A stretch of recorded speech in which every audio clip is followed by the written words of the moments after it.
kalusugan at kayang gamutin ang maraming karamdaman. Kumuha ng dahon ng malunggay, 4 na dahon ng guyabano, at 3 dahon ng mangga, at ang pinakahuli ay usbong ng bayabas. Pakuluan ito sa 2 basong tubig sa loob ng 5 minuto. Inumin sa umaga nang wala pang laman ang tiyan. Ito ang 4 na pinakamalakas na herbal na pangtulong sa kalusugan at kayang gamutin ang maraming karamdaman. Kumuha ng dahon ng malunggay, 4 na dahon ng guyabano, at 3 dahon ng mangga, at ang pinakahuli ay usbong ng bayabas. Pakuluan ito sa 2 basong tubig sa loob ng 5 minuto. Inumin sa umaga nang wala pang laman ang tiyan. Ito ang 4 na pinakamalakas na herbal na pangtulong sa kalusugan at kayang gamutin ang maraming karamdaman. Kumuha ng dahon ng malunggay, 4 na dahon ng guyabano, at 3 dahon ng mangga, at ang pinakahuli ay usbong ng bayabas. Pakuluan ito sa 2 basong tubig sa loob ng 5 minuto. Inumin sa umaga nang wala pang laman ang tiyan. Ito ang 4 na pinakamalakas na herbal na pangtulong sa kalusugan at kayang gamutin ang maraming karamdaman. Kumuha ng dahon ng malunggay, 4 na dahon ng guyabano, at 3 dahon ng mangga, at ang pinakahuli ay usbong ng जुगाड़ छे मस्त देशी जाळे पण बहुत टाइट થશે અને ઢીલી પણ નહીં થાય અને આવા નવા વિડીયો અમારા જોવા હોય તો અમારા ઇન્સ્ટાગ્રામ પેજને ફોલો કરજો રાઠોડ ગોવિંદસિંહ નેસડા જોઈ શકો તમે આ જાળી કઈ રીતે ટાઈટ કરી છે તો આ રીતને જાળી ટાઈટ કરવાની રહેશે તમારે ને મારું કામ ગમ્યું હોય તો લાઈક કરજો ને ફોલો કરજો ને આવા નવા વિડીયો અમે અપલોડ કરતા રહેશું। હેલો નમસ્કાર ખેડૂત મિત્રો, તમારે પણ આ રીતને જાળી ટાઈટ કરવાની હોય તો આ રીતને જુગાડ તમે લગાવી શકો છો।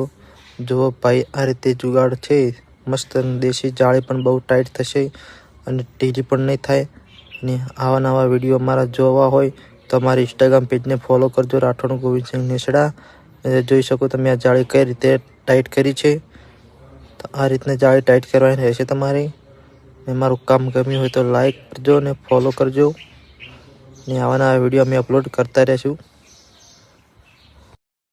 હેલો નમસ્કાર ખેડૂત મિત્રો, તમારે પણ આ રીતને જાળી ટાઈટ કરવાની હોય તો આ રીતને જુગાડ તમે લગાવી શકો છો। જુઓ ભાઈ આ રીતે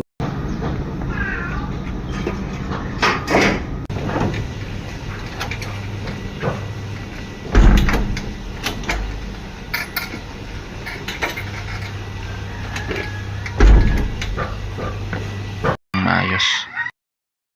Base mga idol sa experience namin, mas maganda mga idol na dito namin tinatali yung kolong puting kasi magalaw ng maayos kaysa mga idol sa loob ng butas. Medyo mahirap mga idol, lalo 1 meter lang ang aming lapad ng hukay. Talagang nahirapan kami kaya dito na lang na yung mga idol tinatali para matali talaga ng maayos. Base mga idol sa experience namin, mas maganda mga idol na dito namin tinatali yung kolong puting kasi magalaw ng maayos kaysa mga idol sa loob ng butas. Medyo mahirap mga idol, lalo 1 meter lang ang aming lapad ng hukay. Talagang nahirapan kami kaya dito na lang na yung mga idol tinatali para matali talaga ng maayos. Base mga idol sa experience namin, mas maganda mga idol na dito namin tinatali yung kolong puting kasi magalaw ng maayos kaysa mga idol sa loob ng butas. Medyo mahirap mga idol, lalo 1 meter lang ang aming lapad ng hukay. Talagang nahirapan kami kaya dito na lang na yung mga idol tinatali para matali talaga ng maayos. Base mga idol sa experience namin, mas maganda mga idol na dito namin tinatali yung kolong puting kasi magalaw ng maayos kaysa mga idol sa loob ng butas.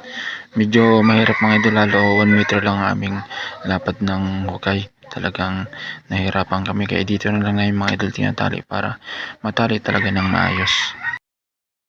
Base mga idol sa experience namin, mas maganda mga idol na dito namin tinatali yung kolong puting kasi magalaw ng maayos kaysa mga idol sa loob ng butas.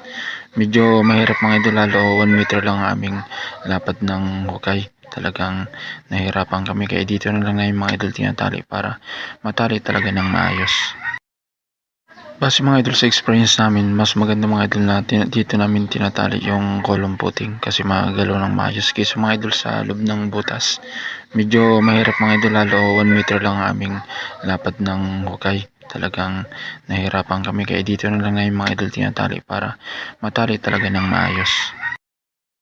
Base mga idol sa experience namin, mas maganda mga idol na dito namin tinatali yung column footing kasi magalaw ng maayos kaysa mga idol sa loob ng butas. Medyo mahirap mga idol lalo 1 meter lang ang aming lapad ng hukay. Talagang nahirapan kami kaya dito na lang namin mga idol tinatali para matali talaga ng maayos. Base mga idol sa experience namin, mas maganda mga idol na dito namin tinatali yung column footing kasi magalaw ng maayos kaysa mga idol sa loob ng butas. Medyo mahirap mga idol lalo 1 meter lang ang aming lapad ng hukay. Talagang nahirapan kami kaya dito na lang namin mga idol tinatali para matali talaga ng maayos. Base mga idol sa experience namin, mas maganda mga idol na dito namin tinatali yung column footing kasi magalaw ng maayos kaysa mga idol sa loob ng butas. Medyo mahirap mga idol lalo 1 meter lang ang aming lapad ng hukay. Talagang nahirapan kami kaya dito na lang namin mga idol tinatali para matali talaga ng maayos.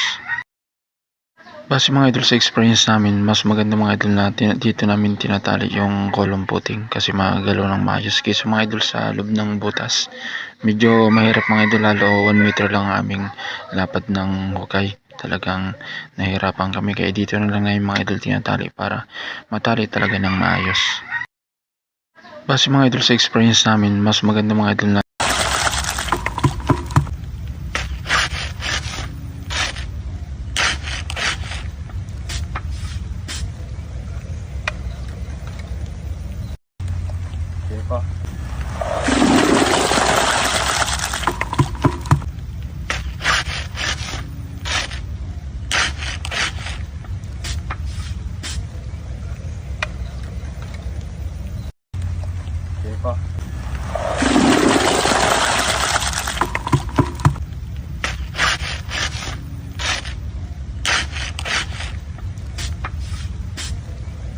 Hawak ko bang tax declaration?